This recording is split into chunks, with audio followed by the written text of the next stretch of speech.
बऱ्याच जणांचे ओठ वर्षभर ड्राय असतात, त्याला भेगा पडतात किंवा उलतात, म्हणजे ओठांची सालं निघत राहतात.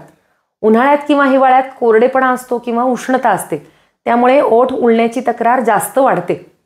पण तुम्ही जर दिवसभर AC मध्ये काम करत असाल किंवा तुम्हाला खूप उन्हात काम करावं लागत असेल किंवा कोणाकोणाच्या शरीरात मुळातच उष्णता किंवा कोरडेपणा खूप असतो, त्यांचे ओठ वर्षभर उरलेले दिसतात.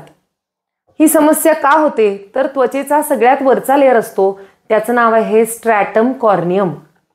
या स्तरामध्ये आपल्या त्वचेतलं किंवा शरीरातलं पाणी किंवा मॉइश्चर धरून ठेवलेलं असतं, प्रिव्हेंट केलेलं असतं. पण सगळ्यात हा बाहेरचा प्रोटेक्टिव्ह लेअर जो आहे तो ओठांवर नसतो. त्यामुळे खूप थंडी किंवा खूप वारा, खूप ऊन लागलं की त्याचा परिणाम सगळ्यात आधी दिसतो तो ओठांवर. तुम्हाला या समस्येपासून सुटका हवी असेल तर त्यासाठीचा एक गॅरंटेड उपाय म्हणजे एरंडेल तेल. लिप बाम मध्ये सुद्धा कॅस्टर ऑइल वापरलेलं असतं.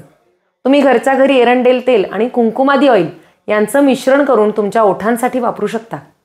हे कुठल्याही लिप बामपेक्षा 100% जास्त इफेक्टिव्ह आहे, हे अगदी नक्की. हे एरंडेल तेल आहे ना, ते खूप चिकट आणि घट्ट असतं, पण त्यामुळे ओठांना भेगा पडण्याची समस्या खूप लवकर बरी होते. ज्या जखमा झाल्या आहेत त्या सुद्धा लवकर भरून येतात. हा उपाय करून पहा आणि तुमच्या कमेंट्स नक्की कळवा.